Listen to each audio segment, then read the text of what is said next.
Hello, everyone. Welcome back to Plotlines. I'm your host, Connor, and today we're going to be doing a movie review with the one, the only Rick Barrett. Hello, Connor. It's always an honor to be asked back on the program. It's been too long, my friend. I am excited to speak about Sound of Freedom. Exactly. Our our what is it? Our scheduling is always a little off. Yeah. Your days you're free are usually the days I'm not live streaming, Yeah. so it's always I, comical. I'm very difficult. I am. I'm very much a diva. So I'm glad you made time out of your schedule to allow me to be here. I don't, let's just say you're earlier. You're easier than Brits and Australians, and I Not by much. Not by much. not by much. Okay, but let's get into this. There are people that are excited for this review, and well, this might be the first movie that I've been excited about since I lost excitement about superheroes. I agree. I 100% agree that, especially now in a very bleak cinema landscape where we're seeing box office bombs, we're seeing the outright rejection of the regurgitated IP, in the example with Indiana Jones or any of these other ones that have been regurgitated over and over, Terminator and all these other ones, outside of something like a Top Gun Maverick. But we'll probably get into why that, how that is a little different later on if we want. But the overall corporate strategy that they've been working on since 2018, nostalgic superhero movies, that formula is really starting to fall on its face. And to see something like Sound of Freedom, which does not fit in the current box office, this film would fit 10 years ago. You would have thrillers, you would have these types of films out there. But now, and I mentioned it in my 60-second or less review, it's very prophetic that this film would come out at this particular time period when the battle over children, whether it is certain alphabetical groups that take aim at them or teachers or the battle over the family, that this film that highlights the real danger that children face, not just here, but all over the world. It's very poignant. Though with you said it would fit in with 10 years ago, but I'm not sure it would fit in with like 10 years ago with the type of like actors and producers and director that we see in this movie, because the this sort of it in some ways it's like a very Catholic movie insofar as who made the movie. Obviously, it's funny because it's this movie is about a Mormon, uh, but I would say there's nothing Mormon about this movie. Would you agree with that? Yeah, I feel that the religious undertones, and it's not a faith-based movie. It just happens to be released by Angel Studios. It was made by 20th Century Fox, and then it was acquired via Disney with the Fox merger, and it was made back in 2018. And it's been sat on for 5 years until the producer and Caviezel and others really pushed to get out of that Disney vice grip. I actually do think it would fit in the early 2010s, maybe even a little earlier, maybe the early 2000s, 2000 to 2008, because there was more of a market back then. You had 20th Century Fox, you had Lionsgate, you had New Lines, you had all these film houses were doing better, and we're completely obliterated with the current release schedule.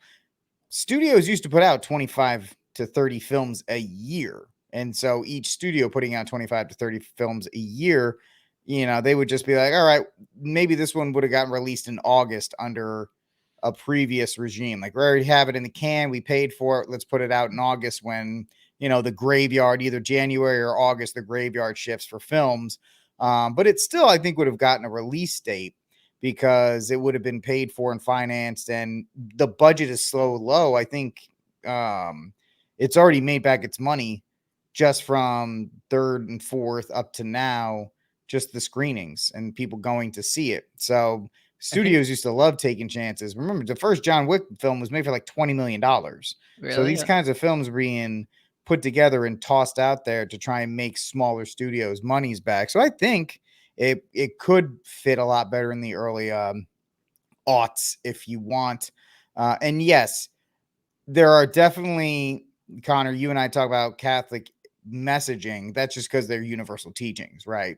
The protection of children is, others can claim it, but really, it's a universal truth.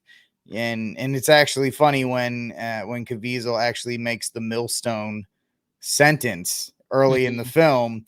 I think everybody got kind of a little bit of a grin when that happens, because it's like, oh, there he is. There's our guy from Passion of the Christ, because he says it in just that way. And it's like, yeah, that universal teaching is absolutely true.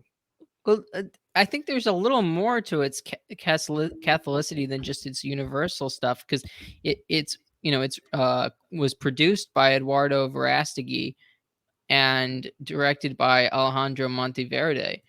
Uh, these are the guys who did the movie Bella. Mm. Yeah, yeah, absolutely. Um, but we also that there's a long Hollywood tradition of producers, regardless of their religious beliefs, when they get a hold of a film, they like to put their own certain spin on it. Really weird pop culture reference. You won't get it unless you live in Texas. There's a famous Tejano singer named Selena. And Selena was a Mexican American singer down here. She's wildly popular down here in Texas. Her music's actually very good. Tragically, she died. It's a long story. No. Jennifer Lopez plays her in the film. Jennifer Lopez is Puerto Rican. The only reason that Jennifer Lopez did it is because the financiers were Puerto Rican, and they demanded Yeah. that somebody of Puerto Rican descent play the role if they're going to put their money in. Yeah. So that's why I'm kind of making the point that yes, these very Catholic men, and I'm not saying it's a bad thing. I'm not saying it's bad. I think it's a great thing. I think it's an amazing thing. But I think that Catholic spin has a lot to do with their influence. Now, Connor, I will say I wish we had more of it. I wish we had a lot more of it. But I think the fact that these gentlemen produced it and the fact it comes out of Angel Studios is tinting people to it being more of a faith-based film than it really is. And the only reason I say that is I think you and I can agree that 90% of faith-based films are terrible. They're awful. And this film, I don't want to saddle it with that kind of a categorization. Okay, so what would you even mean when you say faith-based film? Because I feel like we need to get our definitions down. Faith-based film, your God's not dead, type films, stuff like that, where um the messaging overshadows the film, meaning that they're so intent. I mean, take it, throw out your Hallmark movies, right? Any Okay. Hallmark movie as well, where I mean, where they used to be, or any of those kinds of things, where there's just kind of this story that exists to promote a certain message that has biblical beliefs in it. And Well of then, course, it's not a big deal.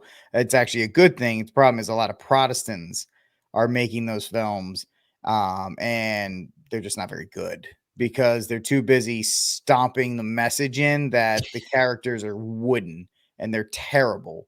And you're just like, I can't watch this anymore. And so that's kind of what I mean in that regard. okay, then yeah, I wouldn't characterize it as a faith-based film, but I think it's based in truth. Yes, It's a movie based in truth, so therefore it is it is as Catholic as you could get.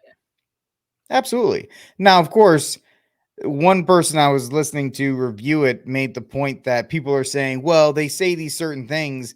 And Chris Gore, I believe his name is, from Film Threat, said, guys, 30, 40 years ago, people used to say God in movies all the time. And they weren't like, this is a faith based film. They're like, no, it's just God can be mentioned in passing. And actually can be. Now, you and I are unfortunately in a period of time where films are going out of their way to denigrate our Lord, to absolutely denigrate faith, any kind of faith, especially the Catholic faith.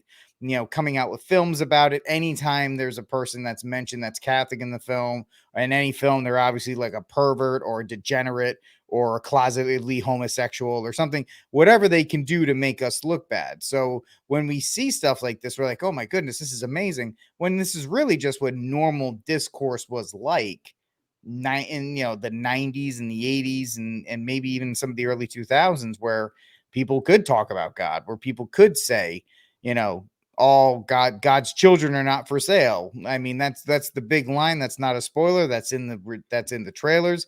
And I think that might be that universal truth that you and I keep coming back to. I mean, you can say it's a faith-based film, or you can just say fact of the matter is that's something. And of course, we're so far down the rabbit hole politically and so forth. It should be something, Connor, that everybody should be able to say, like, yeah, children shouldn't be for sale. And God and all children are product of a loving God.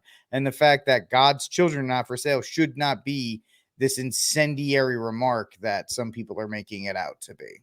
Yeah. Well, you brought up the fact that this movie was originally going to be um, distributed by 20th Century Fox, and the 20th Century Fox was then bought out by Disney, and that is exactly why this movie did not get released, because Yeah. it was bought out by Disney, which these types of corporations, they're they're they're sexualizing children more than anything else.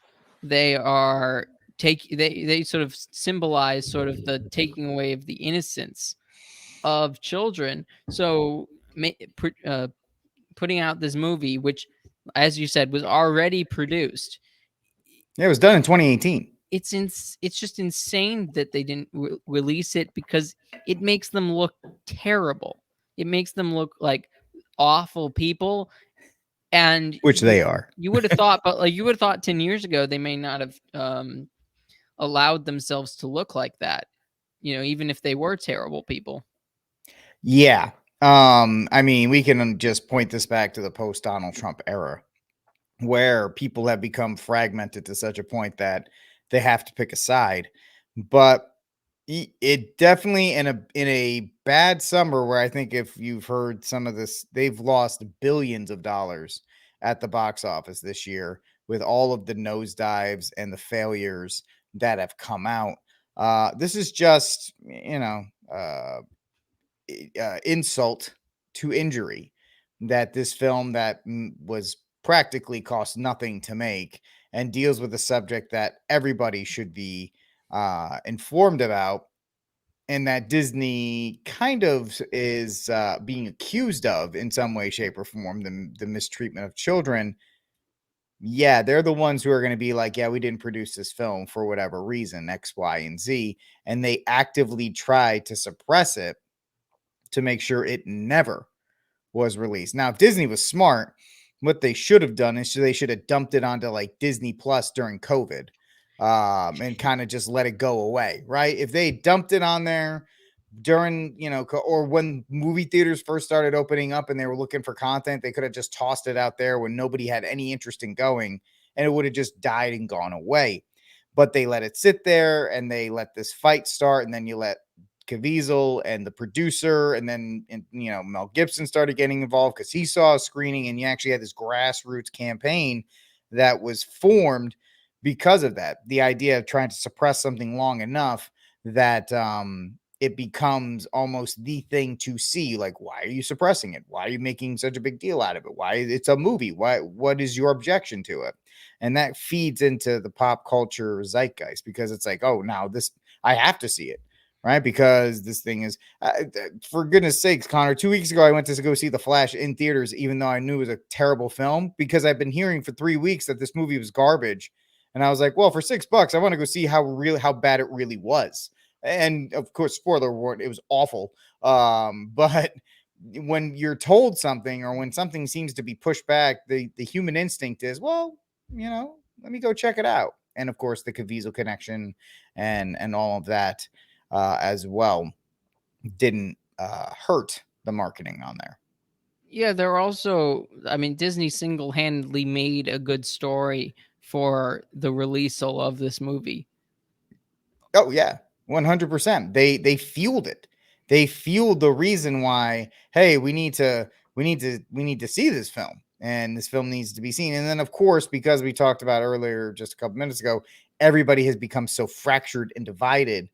A film about innocent children being trafficked, and abused is now. I don't know if you saw the headline from that one guy. Oh, it's a film for QAnon. It's like, bro, Oh, what are you talking about? is that The Guardian? Yeah, the guy who looks like he's sitting in a white van outside of a school. To put it nicely, I don't want to get your channel in trouble. I don't care because my channel is so buried by the algorithm. Perry Mason can't find it.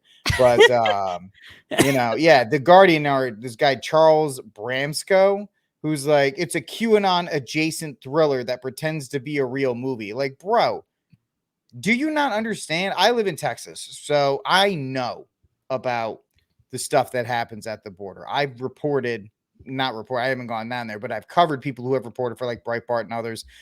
Brandon Darby, who's a famous Breitbart reporter because he lives on the border and he's in the thick of it. I know about the child trafficking.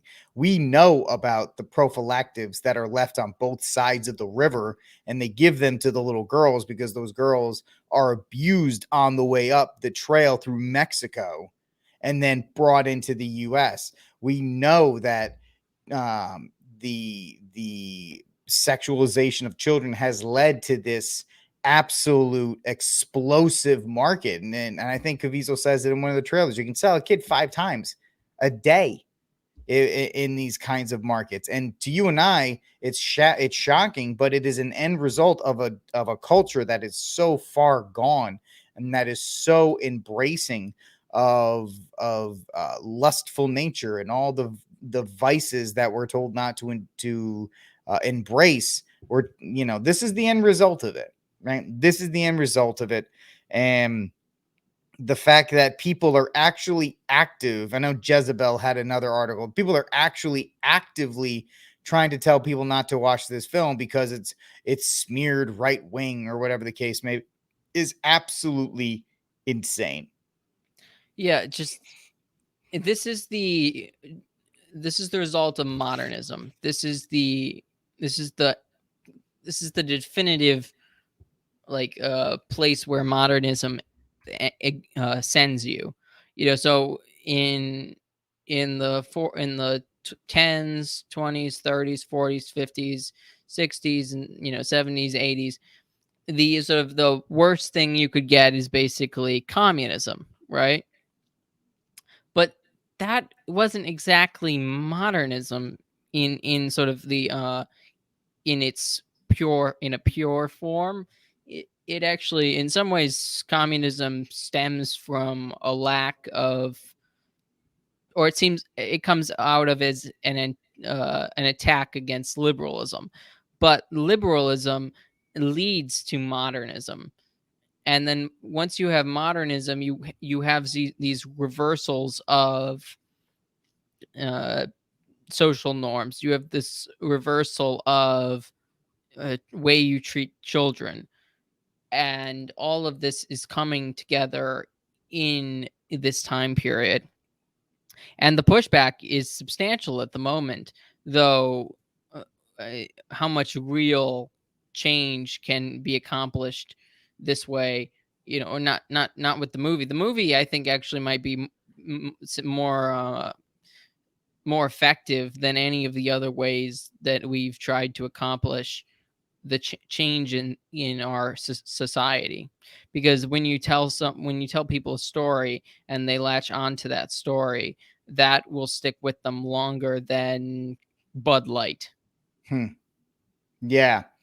And to be completely honest with you, that's why film is such a powerful media, which is why our political and our opponents sought control of it, because film is a powerful medium. It's one thing to read something about this awful exploitation, but you don't see it. You don't put faces to it. You're not seeing um the opening scene or one of the early scenes when they finally found one of the kids and the kid refused to use his real name. Oh yeah. Yeah, that I that mean, hit. all of That it hit is hard. the whole That movie moment is right there. unnerving. Hmm? The whole movie is unnerving. Yeah. But that moment right there will hit more people than 100,000 articles written about this, than The 10,000 news reports, because that really drills home what this whole thing is doing to the most innocent and precious among us. the boy actor might have been like done the best job. Yeah. It's quite impressive. He did a great job. The girl, like, so I mean, the story is about a brother and sister who are trafficked, and the movie starts with the basically kidnapping or the at the beginning of the trafficking of these two kids, and then slowly, uh, Jim Caviezel's character frees the first one, and then works towards the end of the movie, spoilers, and eventually saves the sister. But the sort of the children really drive the story, and the adults just give sort of a good performance that at least provides a little more depth, I guess, in some sense. So like the kids give you the emotional reaction, the sort of the oh, this is just like how could this ever happen? Like making people imagine, what would happen, if this ever happened to them and their kids and stuff like that. That's going to really draw parents into emotions. And then the adult, and then the sort of Jim Caviezel's character and the former cartel guy, he was a very interesting character. This movie very much screamed like serious Burn Notice, if that makes Mm. sense. Did you watch Burn I Notice? never watched Burn Notice, but I get the vibe you're talking about. Okay. So like that was a much more happy-go-lucky at certain times. It was much more comedic. Though I do appreciate there was times of levity Hmm. in this movie, which I didn't even think there was going to be much of levity at all. But, obviously it was correct at correct times. There was levity. Well, Y- this film is an actual film. What we've been subjected to over the last 5 years are movies. And I think the two get tossed around the same. But you have simplistic superhero movies, which are just popcorn affair, big CGI, Fast and the Furious stuff getting launched into space. And you know what? There's fine. I enjoy those. They're, you know what? But a film that has correct pacing, that has a message, a structure, can do these types of things. And we've been so absolutely obliterated with MCU humor where they can't let a moment actually happen because they got to crack a joke. People are almost unnerved when the moment is allowed to space itself out. And yes, even in the most dire of situations, there will always be moments, opportunities for levity. Now, they're not knee slappers, but just something that strategically breaks tension because your audience needs that. Your audience cannot sit. That's why in a lot of horror movies, they always have the comic relief or whatever the case may be, because as an audience, you will get burned out and you won't be able to sit through a 2 hour movie if it is just tense, tense, tense, tense, intense, intense, bad, bad, bad. You need to break it up a little bit. The brain needs to be able to be like, okay, I can relax for a moment so it can actually absorb the rest of it. So you have the correct use of something like levity. And I thought the CIA, the burn notice guy, we'll call him that. He was perfectly cast, and I thought he delivered everything. He wasn't campy. He fit everybody fit very well, but he was the one guy who could easily go wrong by being too campy or being too raucous or anything like that. And then, secondly, you mentioned the kids. I don't like child actors. I'm going to be completely honest with you. Most of them are Uh-huh. terrible. Yeah. Most child actors are awful, and you just sitting there going, "This kid is terrible." These two were absolute rock stars. were absolute rock stars. They understood the assignment, and they for me, like I know you said it, they carry the emotional weight of this entire film. They carry it. That's what they have, and they do it successfully. And yes, Caviezel's great, and the speed. There's a couple speeches that are like, wow, that's a really well done speech. Um, but it's their story, and I think you can't have you obviously can't follow the kids as they go through these events because the theater is going to riot. You can't watch these kids go through that entire thing. I mean, there's the one scene where the curtains get closed and you're like, oh man, Yeah, this that is was. just awful. Uh, And guys fists are getting tense because like they're ready to fight somebody, and so they need somebody like a Jim. You need your Jim Caviezel character or Caviezel character to really follow and be like, all right, he's gonna do his best to get it.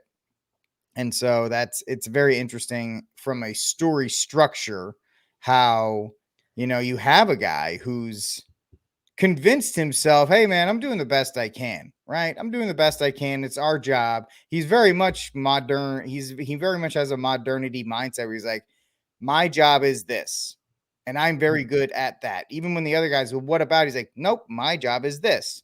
This is the box I'm in, and this is what I do, and I do it pretty well. But it's a question for a lot of us in life. It's like, all right, well, you know, if there's an opportunity to do something outside of your comfort zone or outside of what your specialty is, do you do it? yeah. So that was the former cartel guy, right? That's Yep. um he was such an interesting character because he his life had to change drastically for him to uh try and turn his life around Yeah. because Yeah. he's done horrendous things. Well, also it's the concept, and I think that's where we can tie this back into being the Christian sentiments we're getting out of it. You and I are taking out of it that I think somebody who's agnostic or a fallen away Catholic wouldn't. The concept of redemption, right? That concept of you know we have every moment needs to be lived, and just because the cliche saying every saint's got a past and every sinner's got a future is kind of encapsulated in that character, because yes, he has a past, but he's doing everything he can to make however long he has as impactful as possible. And so I think that's a message a lot of people seem to fall into, because they're like, oh well, I have this, that, and the other thing. There's no use about me. I can't do anything. Well, I mean, if you're gonna have that type of attitude, then yeah, but there's always opportunities to right the ship, to get back on the path, to make the most of what you have, because every day, every breath, it is a gift, and to squander it in self pity is truly awful. And you see with that guy, he could have easily wallowed in pity, but instead he took the reins, and he's doing what he can. And I think that's really the point of this film, because everybody walks out and is like, well, what can I do? Right? We got to do something. It's like, well, you got to look within your life and see what you can do. Right? And, we all can't be Jim Caviezel or the character and quit our jobs and go run off and fight drug trafficking, although or child trafficking, although that sounds like for most men stuck with no purpose in life, I'm sure they would actually get a lot of purpose, rescuing kids. But It'd be yeah, interesting if young men with no purpose, no drive, nothing, if they go to this movie and they could get some purpose. I agree. I agree. And the fact that I chuckled at the end, and this isn't a spoiler. It's like, well, his testimony helped the United States. I like, whatever, man. These people, these congressmen feed on the blood of kids. So don't. I know I might get you taken down for stuff like that, but I mean, these people traffic in the currency of youth. So don't tell me that the United States government is going to do anything to stop this, because you got a border that's wide open right now along the southern the southern part of these United States, where do you think it's all coming through? So obviously, they're not doing anything about that. Yeah. And there It, are it- private organizations out there. I just wish there was more ways to find these private organizations that were doing this stuff to help to give people an opportunity financially or whatever the case to help support well, their.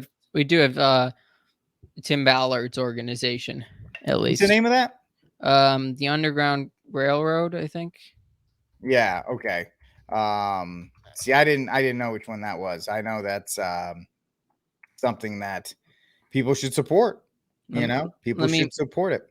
let me make sure I got it right, because if you Operation Underground Railroad, Or it's Operation Underground Railroad. Okay. yeah. So OUR. Yep. There it is.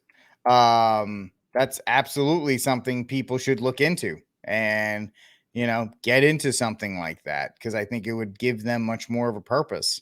Like you said, especially younger men, right? Where they don't seem to be fulfilled. I mean, there's, they got What We Do, Join the Fight. They even have volunteers on that stuff. So you're right. Maybe, and that's what uh, Caviezel was saying at the end. This is the thing that energizes a generation to really push back on that and to really open up and take the fight back to these people. Yeah, the comparison to like Uncle Tom's Cabin, I thought was quite interesting. In some ways, it seems a little boomer esque. Like it just, uh, I don't know. Doesn't it seem come off a little boomer to you? Yeah, I would say that the comparison to Uncle Tom's Cabin is difficult because that book has become so charged within the zeitgeist again that it is something it gets lost as noise because as the fact that we are in such a polarized society that they'll say, "Oh, well, you obviously don't understand the black significance of Uncle Tom's Cabin, so you're just." It's like, all right, whatever, dude, whatever. People will just dismiss it out of hand because of that comparison. Yeah, I think it's also just. I think sometimes, you have to give people a direction of how this something could be important. Otherwise, it won't reach a level of importance. So, like by saying that, it seems a little cringy in some ways because like I don't think we can really imagine whether or not that would actually have its effects. But you also kind of have to say stuff like that in order to get people to go. Yes, and unfortunately, you need to use something that can be instantly understood. Yes. And so it's the cliche where you have to use the cliche or else people won't get the reference you're trying to talk about. So that is the problem there. But like we've been saying, it's also very difficult because especially nowadays with the climate we live in, people will dismiss it as so forth. And yeah, I wish there was another way to make the connection. Maybe focusing more on the Underground Railroad and how there are parallels between those two may have been better. But he only had so much time, so he kind of had to get in and get out. Yeah, no, it's a the movie is just on all accounts a fantastic movie quality wise, which I was very much impressed by. Um so you talked about faith-based films being really bad. Like a lot of them are really terrible.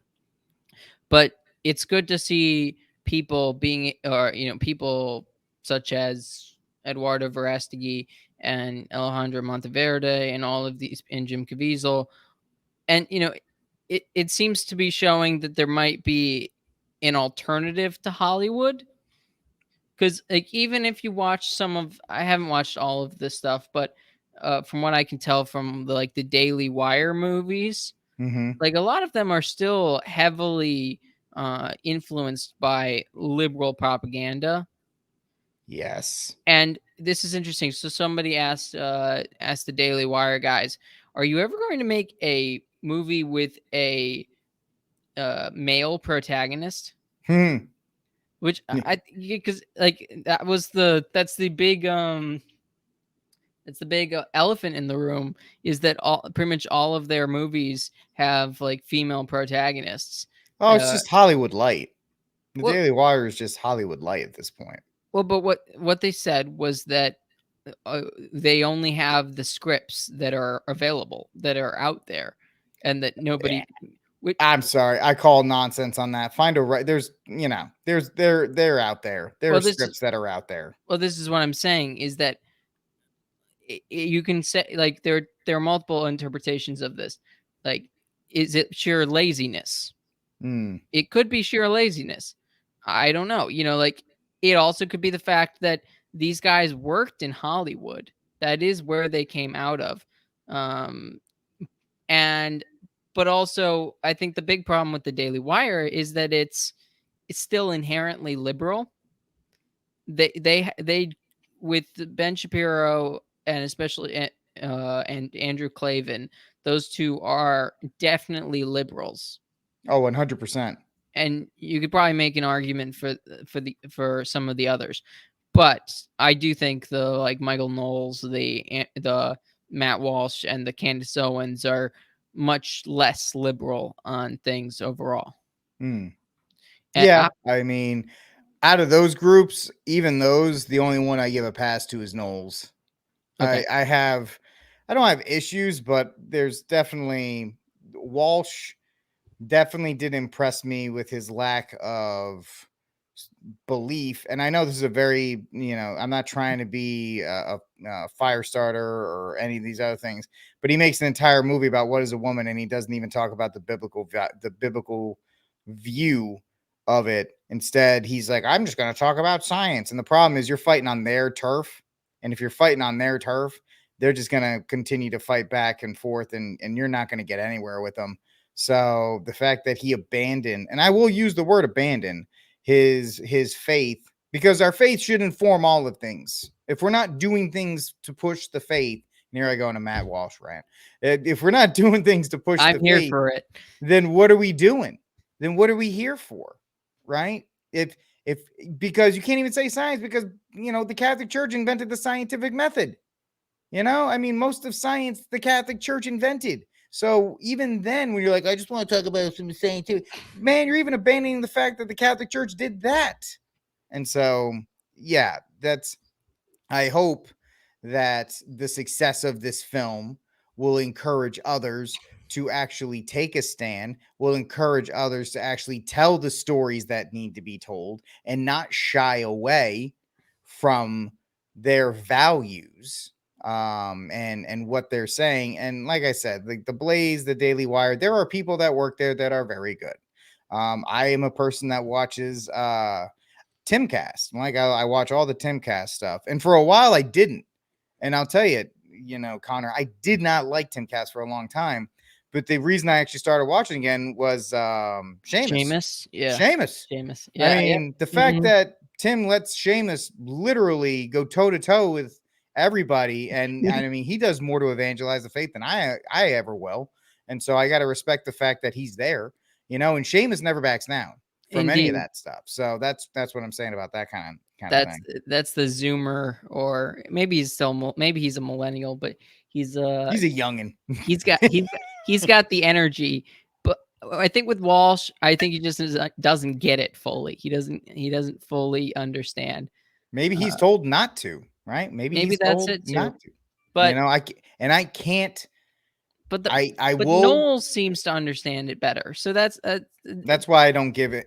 He's the best out of those people there, because he doesn't shy away from the fact that he's Catholic, and he doesn't shy away from the fact that his faith informs his views. And so we need more Catholics to be like that. You and me, you and I, we have to do it too in our streams and make sure that we are right. I can't hold Walsh accountable and not hold myself to it. Right. We all have to be like that. And sometimes maybe we do, sometimes maybe we don't. But yeah, we're yeah, not we're I not hope, perfect either. I really do hope that Sound of Freedom shows people that there is a way forward. I hope this producer that fought so hard to get this movie. I hope he takes the reins and takes the momentum and tells other stories. Well, yeah, I mean, from what I can tell, I mean, he might be able to, because of this movie, make maybe I don't know fully the money stuff, but maybe make almost more of these types of Mhm. movies like these. I think they are doing a sequel. Uh, I've heard that. I and then apparently, according to Jim Caviezel, there's the Resurrection movie. It Mhm. might be two parts. Oh man. Well, it is epic enough. I wouldn't be Wait, against that. have you seen Mel Gibson talking about the uh Resurrection movie? No, I have not. Well, I have heard some things, but it's been a while. Okay, So, let me see if I can find it so we can because I pull it know up. he said some stuff that everybody was like, "Ooh, really?" Really, this one seems really good. I Okay, good. Well, then maybe I'm completely wrong. Wouldn't be the first time. Well, I guess actually you might be able to interpret it weirdly, but I actually think it's overall a good thing Mhm. the way he presents it. Yeah. Um let's see. Okay. Yep, I found it. So Let's let's listen. quickly what? Watch. I'm I'm going to present it. I'm going to put it on. Okay. Okay. We good? Are we good? I'm not seeing it. Wait, why isn't it showing up? Um is it good? Yes, see it. Okay. When Hacksaw Ridge came out and Bloodfather the same year, oh, that's a good film too. When they came out, you started doing interviews, started doing press interviews, and then you said, you know, we're going to be bringing out the Resurrection, right? Now that was 2016. Is it coming soon? Yeah, sooner now because what, what I had to it it is such a massive undertaking um, that you can't do it lightly and you can't do it quickly. You have to really consider what it is that you need to show in order to be poignant. It can't be linear. It has to. You have to have many things to juxtapose against one another, even from different time periods, in order to illustrate what something means in a more full way. And I think it's going to be a real jigsaw puzzle to do. And I have two scripts, Right. and one of them is very structured and a very strong script, and kind of more what you'd expect, and the other is like an acid trip, and because you're going into other realms and stuff. Okay. I mean, you're in hell. You're in, you're. It's like, It is. you're watching the angels fall. Oh wow. It's like crazy. Is It's crazy. Jim going to come back as Jesus? Yeah, of course. Nobody. Good. Okay. So what do you think of that? All right. Well, that's different than what I saw. So I'm actually okay with that. And there is the idea that, after the success of the first one, there's a lot of pressure. There's a lot of pressure and there's a lot of weight on it. Especially in the first one, he wasn't divorced like two other times and really went through all the stuff that he was attacked spiritually with post passion. Yeah, I So know. there could be, and I'm not saying that there is, it could be a sense of fear, trying to get into that, considering, the spiritual warfare, you're on the other side of it. So now the repercussions that you're going to have to deal with going back into it. So yeah, I could see that. But no, I think if he does it, he's not wrong. There is the descent into hell, and there is probably the linear, the above ground of what the apostles are trying to do, hiding and all this other stuff, and then you have what's going on there. So yeah, it definitely seems interesting. Well, the fact that he's deciding between two scripts is interesting to me. Is that it's basically, is he going to take the safe way or the more complex way? And Yeah, to me, he seems like a guy who's going to take the complex one. I hope so. I mean, I just hope the so. the energy he had about when he explained why there's a second script. Yeah. Like, he seemed like he found that one much more. I mean, it's much more spiritual, it sounds. Yeah. So I hope he follows that as well. I do. I So yeah, do. so there just seems like there's a future for movies, maybe, hopefully, that are building around different producers and different talent in that area. And I hope this proves that it's can be successful and propels things forward. I do too. I do too. I absolutely would love to see this be a jump start to future films that will actually bring the magic and the impact of cinema back and not just be popcorn preachy films that nobody wants to see. Okay. Thank you everyone for watching. Rick, thanks for coming back on. Always a pleasure. Everyone check out Rick's channel. What is it? The Daily Mag Dump? It's just under The Armed Catholic now. Oh, it's now Yeah, it's all it is. I know I keep changing, man. It's just The Armed Catholic. You're just trying to make things difficult for me. And then you're also on Spiritus TV with other movie reviews, right? Mm-hmm. The film reviews, because they're only 60 seconds or less, I actually changed it up. It's ADD movie review. Yeah, like I said, hey, I'm ADD. What do you want? I'm You always really- changing. I'm you always really- changing, always moving. So Can't be consistent. Okay. well, hopefully I've been consistent with some stuff. You know, we'll see how it goes, gets going forward. I'm But kidding. yeah, Rick, you can find those stuff. If you go to the Armed Catholic on YouTube or on Spiritus, you'll see it's one of the other channels right down at the bottom. You don't even have to do that much work. okay, less work. Good. Okay, awesome. Thank you all for watching. Please like, share, comment, and subscribe. And God bless. Bye.